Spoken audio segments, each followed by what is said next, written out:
MYC or other type of oncogenes, and that has greatly accelerated the formation of the small cell lung cancer in these transgenic mouse model. So these pieces of evidence help to establish the causative role of P53 and RB mutations in the small cell lung cancer.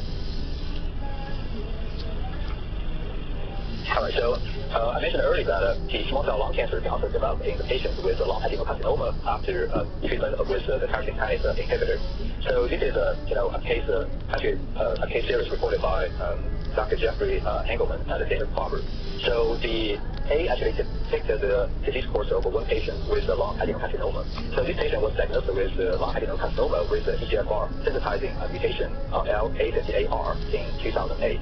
So the patient was treated with Alanic. About a year later, he actually developed the small cell lung cancer. So the genetic profiling showed that the small cell lung cancer actually has the EGFR L858R mutation. In addition, the small cell lung cancer also has the PIK3CA mutation. So this patient was treated with chemotherapy and radiation. And after the patient finished the chemoradiation therapy, the patient was back on the Alanic treatment for the EGFR positive lung adenocarcinoma. So in the middle of 2010, the patient had a recurrence and then was treated again with chemotherapy, radiation, and also Alanic. However, the disease was resistant to the treatment, and biopsy showed that it had both adenocarcinoma and the small cell lung cancer at a different size. So the patient eventually died and had an autopsy. And here show the genomic profile of the different cancers in these patients. So just want to point out here is to look at P53 status.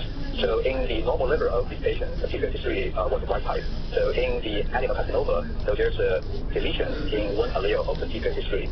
However, when patient develops small cell lung cancer, there's a loss of heterozygosity of the P53 in the patient. And so if you look at the EGFR mutation, all the tumors, either the adenocarcinoma or small cell lung cancer, all have EGFR L858R mutation, meaning that the adenocarcinoma and the small cell lung cancer all derived from the same clone initially. However, when the adenocarcinoma becomes resistant, it actually gained the EGFR T790M mutation. But such a mutation was not present in the small cell lung cancer. Instead, the small cell lung cancer had the PIK3CA mutations, which was not present in the resistant adenocarcinoma, meaning that these two tumors diverge at a certain stage and then gain the separate mutations that become resistant to the treatment. So here it demonstrates that P53 is lost in the small cell lung cancer derived from the lung adenocarcinoma. So how about the RB? As we learned from the previous slide that RB is also commonly lost in the small cell lung cancer. So here in the table 1, it actually showed a number of the patients, the genomic and profiling data. And it's probably too busy for you to really look through right now. But I would just like to summarize that. In the patient who initially had a lung adenocarcinoma but developed a small cell lung cancer, as specified here as a neuroendocrine tumor, and there's a loss of RB in all the cases. And RB was still impact in the tumors that remains to be adenocarcinoma, either prior or after the treatment. So again, these prove that the P53 and RB are important in the small cell lung cancer pathogenesis. All right, so now actually we are in the genomic era of cancers. So there have been a number of large studies to look at the genomic abnormalities of the small cell lung cancer. And actually, one reason to do such kind of analysis is try to find whether there's any actionable mutations in the small cell lung cancer that can be treated with, either photonic therapy or other kind of small molecule inhibitors. So here I only include the data from one of the largest studies, which was published in 2015 by Nature. And this study sequenced the small cell lung cancer from over 150 patients, and the data actually is summarized here.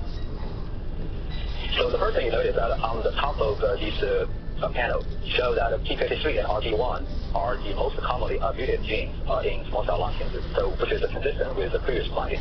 So the mutation of these two genes are present in over 95% and 85% of the patients. The second group of genes that's worth mentioning is the ET300 and also CRE-DTP. These two genes are histone acetyltransferase, and those genes are involved in the gene transcription. And the third class of genes that are commonly mutated in small cell lung cancer are the Notch family genes, such as Notch1, 2, 4. On the right-hand side, actually show what genes are commonly deleted or amplified in the small cell lung cancer. The blue color represents genes that are commonly deleted in the small cell lung cancer, such as P53 and RD, CED, KN2A is a P16, and FHIT is a gene that located in the chromosomal 3T. I mentioned that chromosomal 3T is also commonly deleted in the lung cancer. So on the right-hand side, it shows that the NEC family genes are commonly amplified in small cell lung cancer, and the fibroblast growth factor receptor 1 and the RS2, which play a role in the PI3 kinase signaling, are commonly amplified. All right. So here, the author summarized the pathways that are currently affected in the small cell lung cancer. So let's look at the top left panel, which actually shows that P53 and RD1, both of them are important checkpoints of the cell cycle, are commonly mutated in the small cell lung cancer. So in rare cases that does not have the RD1 mutation, it was found that the cyclin G1 is amplified due to the chromosomal rearrangement, so that it can bypass the RD1.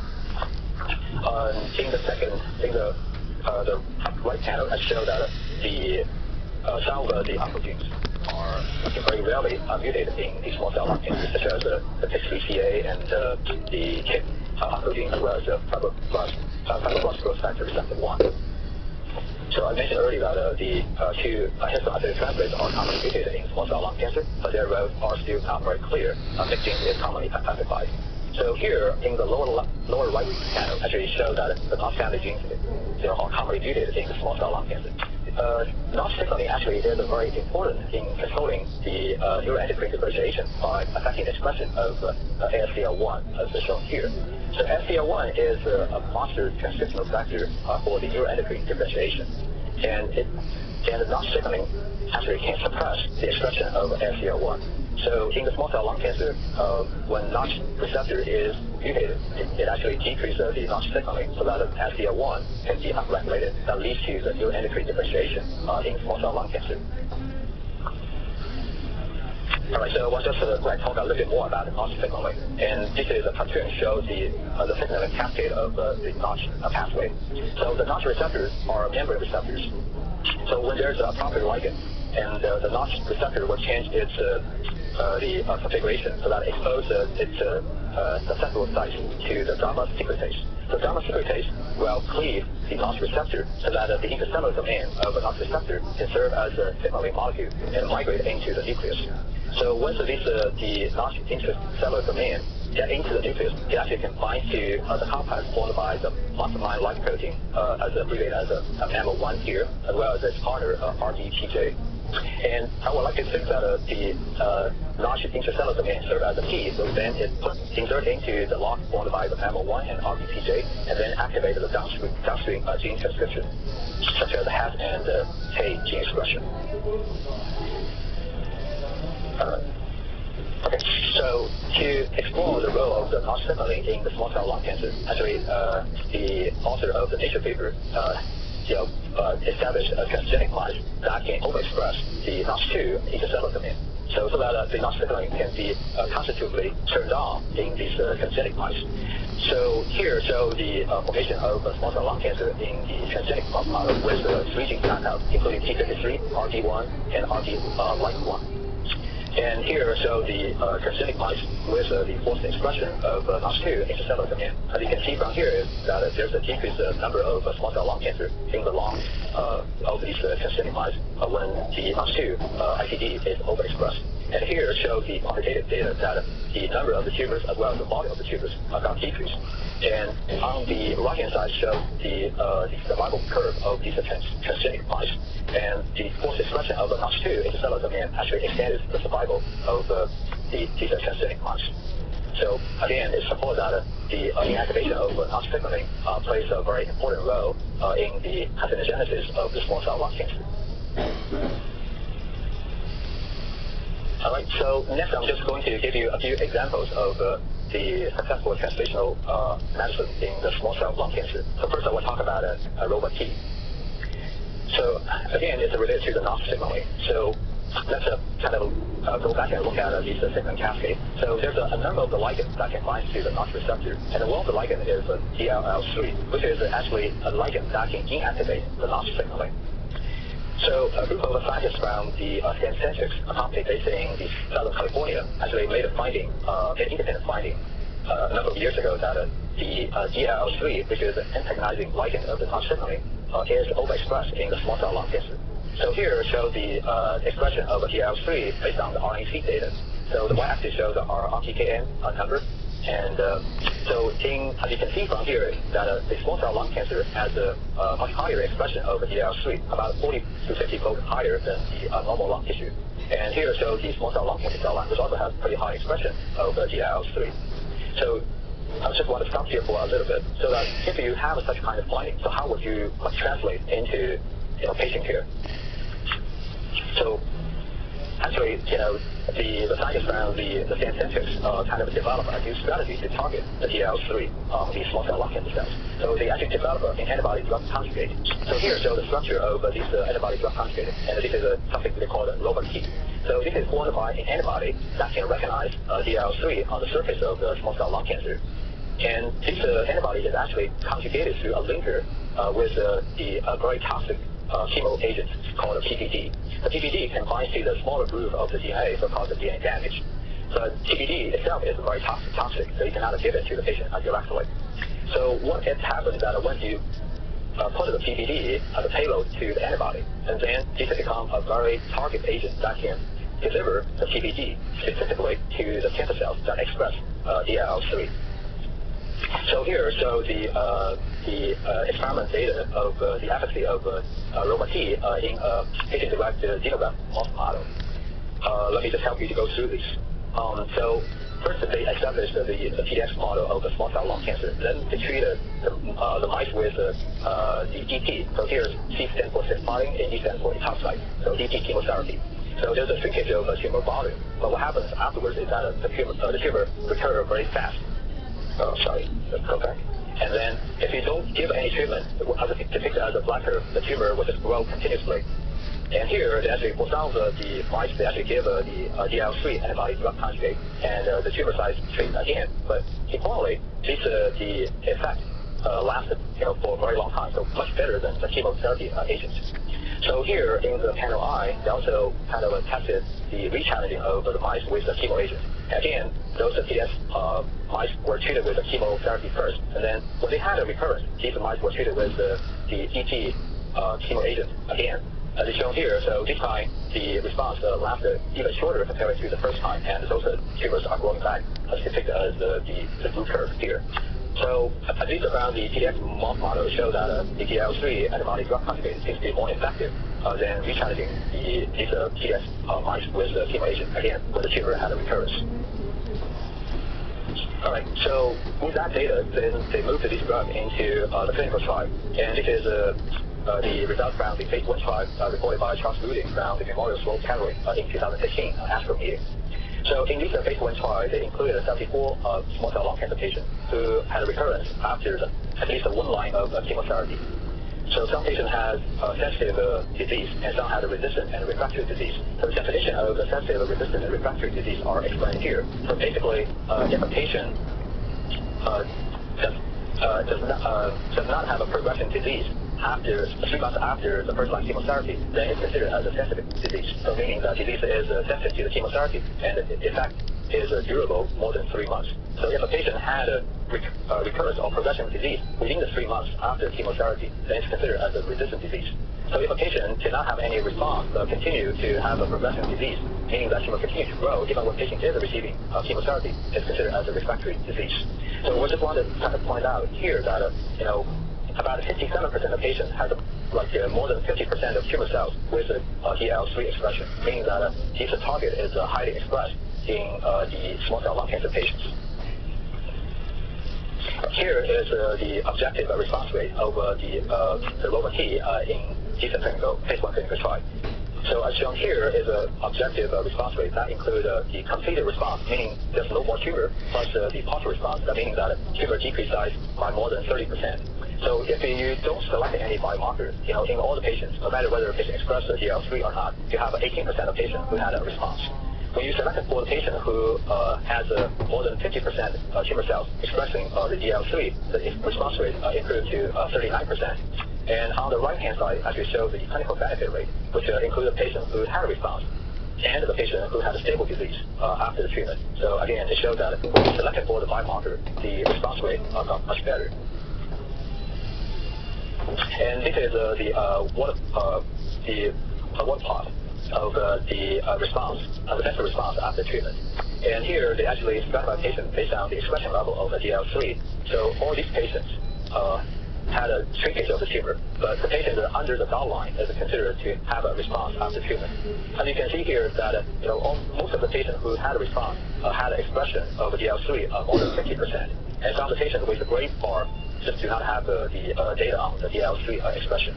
But again, it makes a lot of sense because this is a target agent, so you need to have a target in order for the drug to take effect. All right, so actually, currently the company has moved forward to the pivotal trial to gain the approval by the FDA for this drug. All right. So now we are also in the immune therapy era. So it's impossible not to mention about immune therapy in the small cell lung cancer. All right. So this is a very famous data that shows the mutation load in the different cancer types. And because of the time limit, so I just want to point out that, so as shown by the arrow here, the small cell lung cancer also has a very high mutation load compared to other tumor types. So what's the significance? So although we don't really know exactly what's the relationship between the mutation load and the response to immune therapy, but it appears that if a patient's tumor has more mutation, so that generates more new antigens that can be recognized by the immune system in the body, so that the patient may have the T lymphocytes that can recognize the tumor cells. So although the body may have the T cells that can recognize the tumor, but that doesn't mean that the immune system is turned on to eliminate the tumors. That's because the body has the different immune checkpoints that help to inhibit the immune response. That actually is used as a protective mechanism to protect the body parts from the being attacked by the immune system. However, the tumor cells can take advantage of that.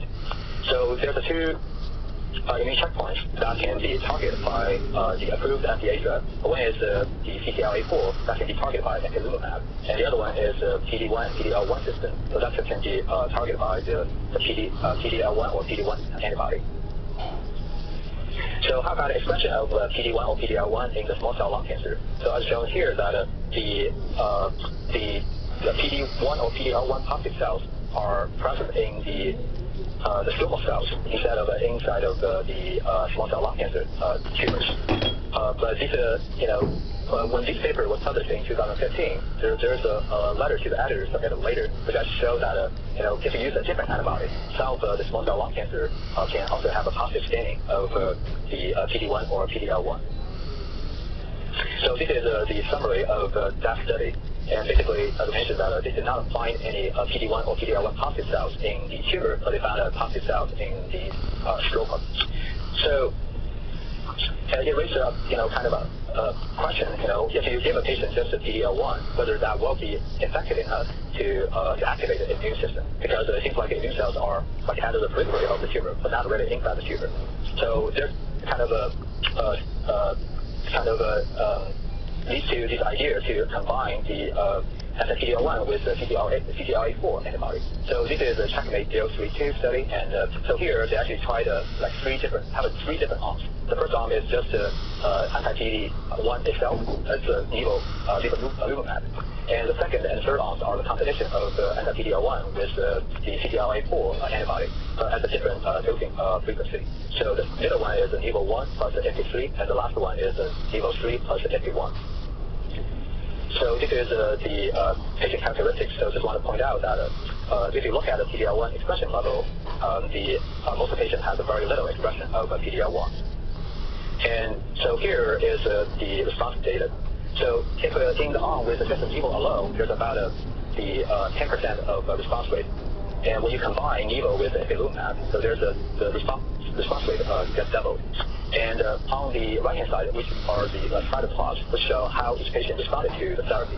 So the only thing that I wanted to bring you to attention is there's a long tail, which shows that the tumors can be put in check by the therapy for a very long period of time. And the therapy itself is not benign, so some patients also have very severe autoimmune disease after treatment.